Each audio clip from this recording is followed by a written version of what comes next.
جلوت نقش و مثال، محشر عزم و خیال۔ کھیلنے والے کھیل کر چلے گئے تھے اور مجھے اس گیند کو لانے کے لیے چھوڑ گئے جو میاں جی سنگلوں والے کے آستانے کی چار دیواری کے اندر کہیں پڑی ہوئی تھی۔ کیسی خوش نصیب گیند تھی جو ایک درویش کے اندر جھانکا لگانے کے لیے اڑ کر وہاں پہنچ گئی۔ اب میں اس چار دیواری کے واحد دروازے کے باہر کھڑا سوچ رہا تھا کہ اندر داخل ہونے کا کیا وسیلہ ہو۔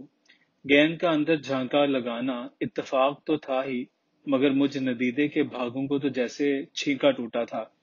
دل دھک دھک کر رہا تھا جیسے کوئی گنہگار فرشتوں کی آنکھ سے بچ نکل کر جنت کے دروازے تک پہنچ گیا ہو، اور اب اس کا واحد مسئلہ صرف اندر داخل ہونا ہو۔ وہ باہر کھڑا بڑا دماغ لڑا رہا ہے، مگر فی الحال کوئی قابل عمل ترکیب اس کی سمجھ میں نہیں آ رہی۔ دروازہ عام سائز سے بڑا اور بڑی مضبوط لکڑی کا بنا ہوا تھا۔ وہی دیسی سی کنڈی لٹک رہی تھی جو دروازہ مقفل کرنے کے علاوہ کھٹکھٹانے کے کام بھی آتی ہے۔ اب میں دروازے میں سے کوئی روزن تلاش کر رہا تھا کہ کچھ تو نظر آئے کہ در دولت کے اندر کون سی جنت کھلتی ہے۔ چوکھٹ کی در پٹی کے درمیان ایک تریس سی دکھائی پڑی۔ آگے بڑھ کر آنکھ دھرنے کا جتن کرتے ہوئے جو ہی دروازے پہ ہاتھ دھرا، ہلکی سی چون چر سے پٹ اندر کی جانب تھوڑا سا کھسک گیا، جیسے دروازہ اندر سے بند نہ کیا گیا ہو، صرف بھیڑ رکھا ہو۔ ذرا سا مزید دباؤ ڈالنے سے پٹ کھلتا کھلتا پورا ہی کھل گیا۔ اندر بڑا پاکیزہ اور میٹھا سا اجالا تھا۔ دیا بتی کا تو ابھی وقت نہیں ہوا تھا اور اذان میں بھی دیر تھی۔ مجھے معلوم تھا کہ میاں جی سورج غروب ہونے سے پہلے شہر گشتی سے واپس اپنے آستانے پہ پہنچ جایا کرتے ہیں۔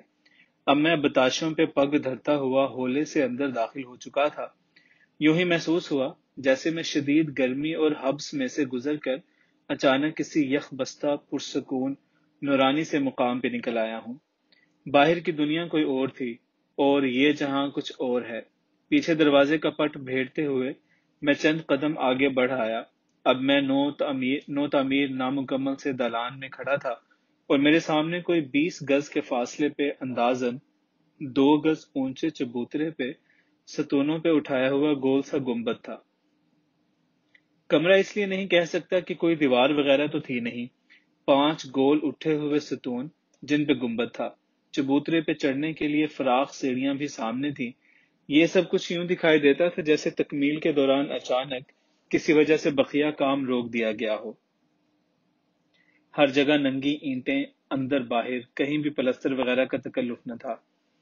گنبد والے چبوترے کے چاروں اطراف خالی جگہوں پہ اینٹیں، روڑی، بجری، ریت، مٹی وغیرہ اور جھاڑ جھنکاڑ کے تومار لگے پڑے تھے۔ صدر دروازے والے برآمدے اور گنبد کے علاوہ اور کوئی حجرہ یا کمرہ دکھائی نہ دیا جہاں میاں صاحب کے موجودگی کا گمان کیا جا سکتا ہو، لیکن مجھے یقین تھا کہ میاں جی یہیں کہیں موجود ہیں۔ کہاں ہیں، بس یہی کھوجنے کے لیے میری نظریں آستانے کی چار دیواری کے اندر ہر جگہ کا جائزہ لے رہی تھیں۔ پھر میں سوچنے لگا کہ یہاں تو مجھے میاں جی جیسا بھلا انسان دکھائی نہیں دے رہا۔ ایک چھوٹی سی گیند کہاں ملے گی؟ ایسی وسیع جگہ جو تعمیراتی مال مسالے، کاڑ کبھاڑ اور جھاڑیوں سے اٹی پڑی ہو۔ کسی گیند کو تلاش کرنا ایسا ہی تھا جیسے کوئی بھس بھری کوٹھڑی میں کسی برگد سے چھوٹے سے گولڑ کو تلاش کرتا پھرے، اور پھر اوپر سے اس راگیشری اور للت ملاپ کے اچنگ سمے تو سامنے پڑا سونا سیسا لگے اور سیماب گھلا ہوا سرما جاپ پڑے۔ میں نے گیند کی گدی چھوڑی اور اس گیلانی کی گرہ پہ دھیان دیا جس نے گیند کو تو دیوار کے اوپر سے اڑا کر کہیں چھپا لیا تھا، اور دوسرے گیند کو کواڑ کھلا چھوڑ کر اندر بلا لیا تھا۔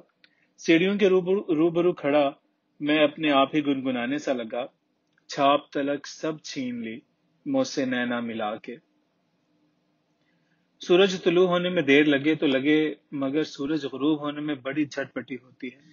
عروسہ شام ذرا سی شرمائی، گال لال گلال کیے، کجر نینوں سے ہلکی سی ادا دکھائی اور سرمئی آنچل سے گھونگھٹ کاٹ لیا۔ بسم اللہ پڑھ کر میں نے پہلی سیڑھی پہ پاؤں رکھا، دوسری، تیسری، 7ویں پہ پہنچ کر میں رک گیا۔ سیڑھیاں ختم اور چبوترا شروع تھا۔ سامنے کچے فرش پہ کچی سی قبر، سرہانے کچی اینٹوں کے تھڑے پہ مٹی کا ایک ٹوٹا ہوا دیا۔ میں نے سوچا کہ شاید یہ قبر میاں جی کے بابا جی یا کسی بزرگ کی ہو، لیکن ایسی ویرانی، تنہائی، اداسی روایتی بزرگوں کی قبروں کی مانند یہاں کچھ بھی نہیں تھا۔ یوں تو قبر بھی مٹی کا ایک ڈھیر ہی ہوتی ہے، پھول پتی، خوشبوئیں، اگربتیاں، دیے، چراغ، مصحف، چادر، غلاف اور کچھ دیگر لوازمات اس ڈھیر کو برگزیدہ کی قبر، لحد مبارک یا مزار شریف بنا دیتے ہیں، مگر یہاں ایسا کوئی تکلف نہیں تھا۔ نیچے ارد گرد بھی تو جا بجا مٹی کے ایسے ڈھیر تودے لگے پڑے تھے۔ اب میں اس ششپنج میں تھا کہ فاتحہ پڑھوں یا بھاگ لوں۔ بلا ارادہ اچانک میرے منہ سے نکل گیا، السلام علیکم یا صاحب مزار۔ میں نے فاتحہ شریف کے لیے ہاتھ اٹھا لیے تھے، ترنت جواب ملا، وعلیکم السلام ورحمۃ اللہ وبرکاتہ۔ جیسے سنی انسنی سی ہوئی، میں سورۃ الفاتحہ پڑھ رہا تھا، اچانک مجھے جھٹکا سا لگا کہ یہ وعلیکم السلام کی آواز کہاں سے آئی ہے۔ اب زیر لب تو فاتحہ جاری تھی، لیکن آنکھیں دائیں بائیں سامنے کسی وعلیکم السلام کہنے والے کو تلاش کر رہی تھیں۔ یہ بھی خیال آیا کہ ہو سکتا ہے یہ محض وہم ہو۔ فاتحہ شریف ختم ہو گئی، مگر وعلیکم السلام والا وہم یا تجسس و تردد ہنوز باقی تھا۔ میں قبر کی پائنتی کی طرف کھڑا تھا، پوری قبر میرے سامنے تھی۔ بڑی آہستگی سے سرہانے والے کچی اینٹوں کے تھڑے کے پیچھے سے، جس پہ مٹی کا ٹوٹا سا دیا پڑا ہوا تھا، سرکار میاں جی کا سر مبارک یوں ابھرا جیسے طلوع کے سمے آفتاب ابھرتا ہے۔ میں نے میاں جی کو پہلی مرتبہ آج 16 ہیٹ کے بغیر دیکھا۔ سر پہ سفید کاکلیں، شانوں پہ ابر رحمت کی مانند اتری ہوئی دھیمی سی مسکراہٹ کا اجالا، وہ پرنور چہرے پہ لیے شفقت بھری نظروں سے میری طرف دیکھ رہے تھے۔ زمین کا مہتاب لہجہ لہجہ اوپر اٹھ رہا تھا اور آسمان کا آفتاب اب بڑی اجلت سے ایک جھکائی لے کر منہ چھپا گیا تھا۔ وہ مرقد کے سرہانے کی جانب کی سیڑھیوں سے چبوترے پہ تشریف لے آئے۔ جسم پہ وزنی زنجیریں اور پاؤں کی آہنی بیڑیاں دیکھتے ہی میں کام سا گیا۔ نگاہیں جھک کر ان کے قدموں سے لپٹ گئی تھیں، ہاتھ ناف پہ بندھے ہوئے، ہلکا سا جھکا ہوا سر۔ میں کہیں سے کہیں پہنچا ہوا تھا۔ انسان جب اپنے بحر بطور میں اترنا، ڈوبنا، پیرنا اور پھر ابھرنا سیکھ لیتا ہے، اور فی نفسے ہی ان جملہ کیفیات کے جمال و کمال، انگ رنگ کی سرمستیوں اور سرشاریوں سے کسی حد تک آشنا ہو جاتا ہے، تو پھر اس کے لیے وقت جیسے تھم سا جاتا ہے۔ وہ زمان و مکان کی نظر نہ آنے والی قید و بند سے آزاد ہو جاتا ہے۔ کائنات کے تمام کلیے، قاعدے، قانون، اصول، طور طریقوں سے وہ جیسے مستثنی سا ہو جاتا ہے۔ یہ مراقبہ بھی دھیان، گیان کی ایک کیفیت ہوتی ہے۔ انس، جن اور قدسیوں کے علاوہ یہ وصف وظیفہ حیوانات، چرند پرند، جمادات، نباتات اور معدنیات میں بھی بدرجہ کم و بیش پایا جاتا ہے۔ حجر و اشجار میں تو یہ کیفیت بدرجہ اتم ہوتی ہے۔ اس کائنات کی ہر تخلیق کسی نہ کسی سمے، کسی نہ کسی شکل، حالت و انداز میں اپنے خالق کے حقیقی کے دھیان گیان میں اتر جاتی ہے۔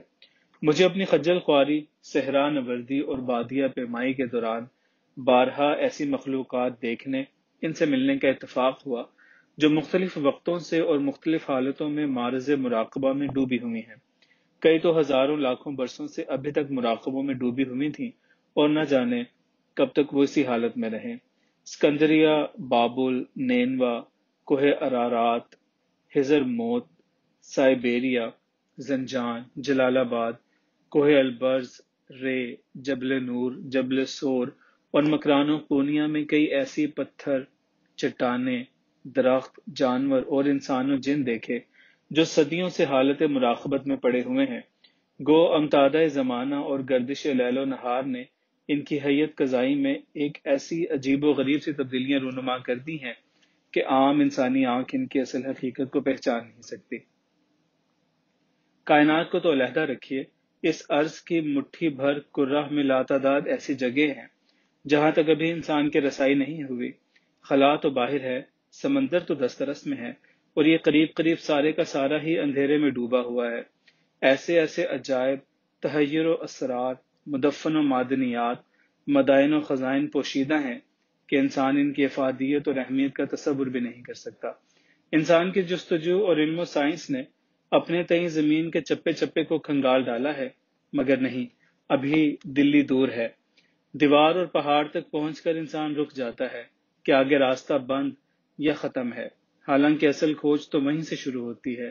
ارض تو ایک شہابیہ ہے، کائنات میں اس کی حیثیت ایک ننھے سے ذرے سی ہے، جو ذرا سے ذرے کو بھی ابھی تک ذرہ برابر نہ سمجھ سکا، اچھی طرح نہ دیکھ بھال اور جان سکا، وہ بے کران کائنات کو کیا جانے اور سمجھے گا۔ اور پھر اس کائنات کے آگے بھی ایسے لاتعداد عالم ہیں، بیت القدس، جبل نور، جبل رحمت، جبل سور، مدینہ شریف، نجف، جھیل سیف الملوک وغیرہ میں کئی ایسے شجر، ہجر اور ستون گڑے پڑے ہیں جو مراقبے میں اترے ہوئے جنات ہیں۔ اسکندریہ، قاہرہ، لبنان اور شام میں بھی ایسا کچھ بہت دیکھا۔ اس لیے کہا گیا کہ پتھر، کنکر، درخت کی چھال، گوبر اور کوئلہ وغیرہ سے نجاست مت صاف کریں، ان سے جنات کی غذا اور بقا کا تعلق ہے۔ انسان یا جن جنہیں مراقبہ کرنے کا لپکا پڑ جاتا ہے، پھر وہ باز نہیں آتے، جو ہی کہیں موقع ملا سر جھکا لیا، اپنے آپ میں اتر گئے۔ وہی بات کہ سویا مرا برابر ہوتا ہے۔ اکثر دیکھا ہوگا کہ کوئی سویا ہو تو پھر جاگا ہی نہیں، وہیں سوئے سوئے ہی سوئے عدم مراجعت کر گیا۔ سوئے ہوئے انسان کے جسم سے اس کا نوری جسم خارج ہو جاتا ہے، جس طرح کوئی اکیلا شخص صبح کام پہ جاتے ہوئے اپنے مکان یا کمرے کو خالی کر جاتا ہے، مگر مراقبہ میں ایسا نہیں ہوتا۔ اس حالت میں نوری جسم باہر نہیں نکلتا، بلکہ وہ خاکی جسم کی خستگی و کثافت دماغ کے ابلتے ہوئے فاضل فطور اور دل کی دریدہ دہنی کو درست کرنے میں لگ جاتا ہے۔ جیسے جیسے مراقبہ میں حضوری اور لذت پیدا ہوتی جاتی ہے، مراقبہ طویل ہوتا جاتا ہے۔ صلوات میں بھی تو مراقبہ ہی تو ہے، بلکہ معراج المراقبہ ہے۔ اس فراق کے ساتھ کہ مراقبۃ الذات میں نماز کی طرح قرت اور قعود و سجود نہیں ہوتے۔ مراقبۃ الذات میں اکثر تو نہیں، لیکن کبھی کبھی ایسا مقام بھی آ جاتا ہے کہ صاحب مراقبہ واپس نہیں پلٹتا، بس وہیں کہیں اندر ہی ٹہل جاتا ہے، پھر لوگ اٹھا کر نہلا دھلا اور کفنا کر دفنا دیتے ہیں، جبکہ وہ طبعی موت مرا نہیں ہوتا۔ اسی لیے بڑے بڑے گیانی، دھیانی، رشی منی اور درویش آبادیوں سے کہیں دور نکل کر جنگل، پہاڑ، غاروں، گھپاؤں میں مراقبہ کرتے ہیں کہ اس حالت میں اگر ان کا مراقبہ طوالت پکڑ لے، یہ طوالت اشروں، مہینوں، برسوں اور صدیوں پہ بھی محیط ہو سکتی ہے، تو انہیں کوئی پریشان کرنے والا نہ ہو۔ اس صورت میں ان کے خاکی جسم پہ کوئی خاص اثر نہیں پڑتا، کیونکہ ان کا نوری جسم اسے سنبھالے رکھتا ہے۔ ایسا جسم سوکھ کاٹ کر پتھر سا ہو جاتا ہے، برسوں صدیوں بعد صرف اس کے خلیے اور رنگت میں تبدیلی آ جاتی ہے، مگر کایا تبدیل نہیں ہوتی۔ خاکی جسم کی تازگی جو پانی کی مرہون منت ہوتی ہے، ختم ہو جانے سے پوست و استخوان سوکھ اور خشک ہو جاتے ہیں، مگر وجود اور اس کے اندر وجدان زندہ رہتا ہے، کیونکہ اس کی غذا اور ضرورت ہوا، پانی اور خوراک نہیں۔ عام لوگوں کے سمجھنے کے لیے ساکی منی یعنی گوتم بدھ کی مثال سامنے ہے۔ مراقبۃ الذات کے علاوہ بھی بہت سی قسم کے مراقبات ہیں، مثلا مراقبۃ الموت، مراقبۃ القبر اور بھی بہت سے جن کا ذکر فی الوقت ضروری نہیں۔ میں سرخم کیے ناف پہ دونوں ہاتھ باندھے مؤدب کھڑا تھا، یعنی نیم مراقبے میں اتر گیا تھا۔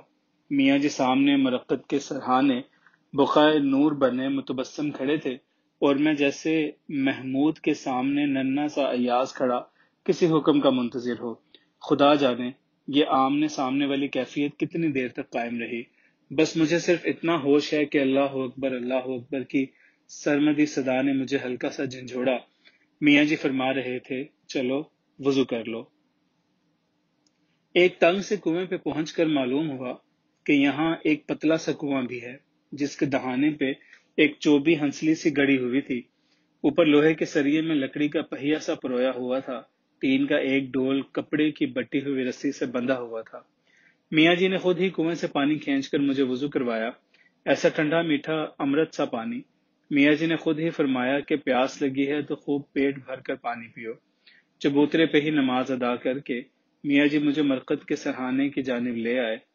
پائنتی کی طرح یہاں بھی سیڑھیاں بنی ہوئی تھیں، لیکن کچھ زیادہ چوڑی اور فراخ۔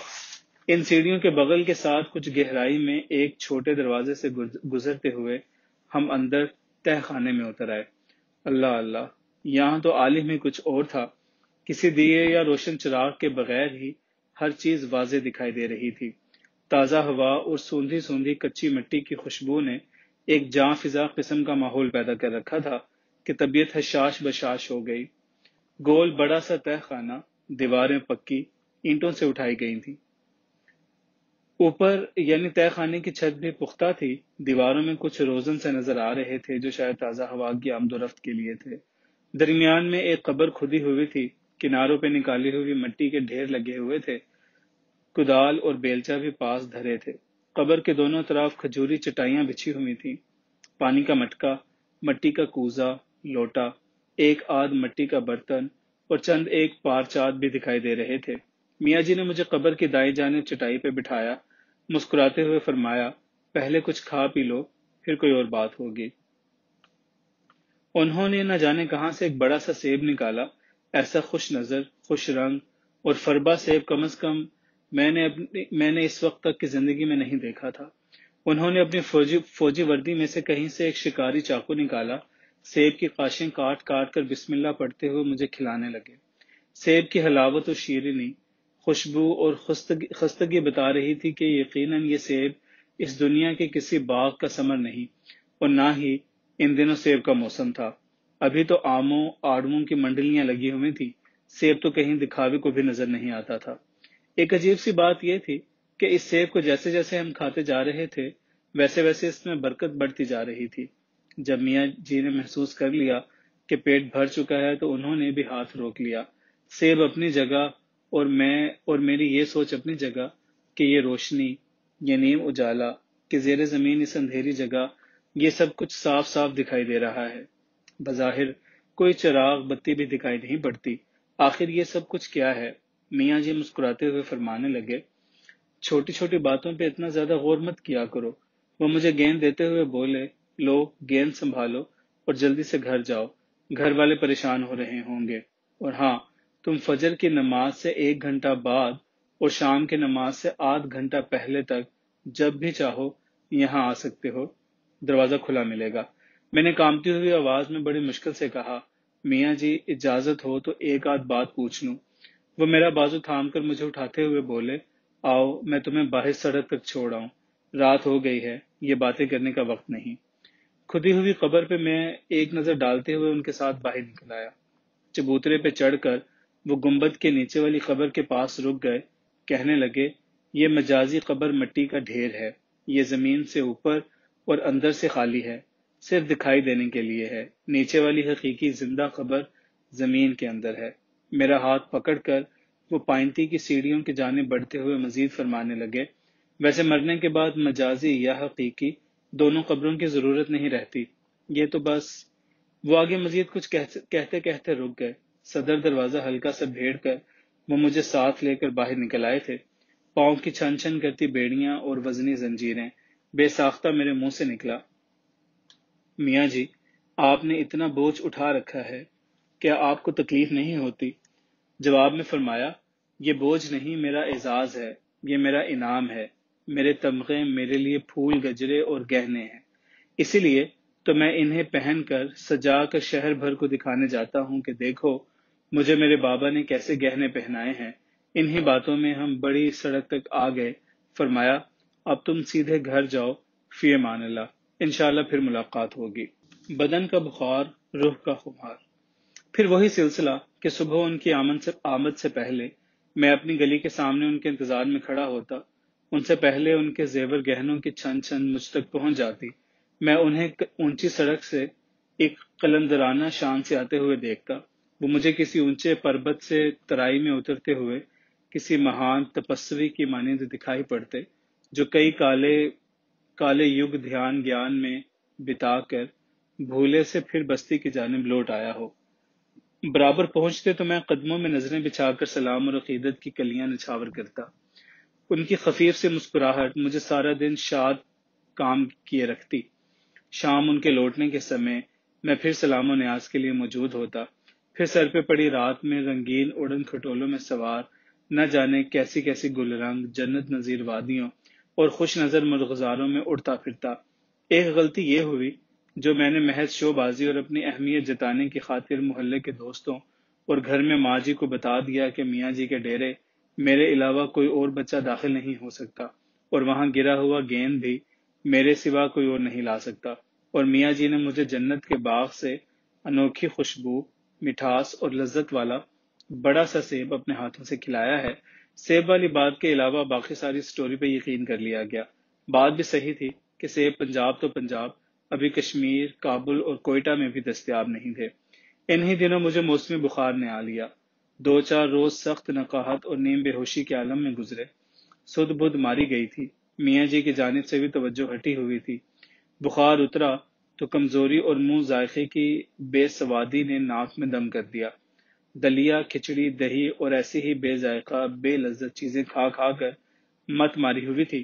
موسمی پھل بھی زہر لگتے تھے، بس سارا دن گھر پلنگ پہ لیٹا رہتا یا پھر ریڈیو، اخبار، رسالوں سے جی بہلانے کی کوشش کرتا رہتا۔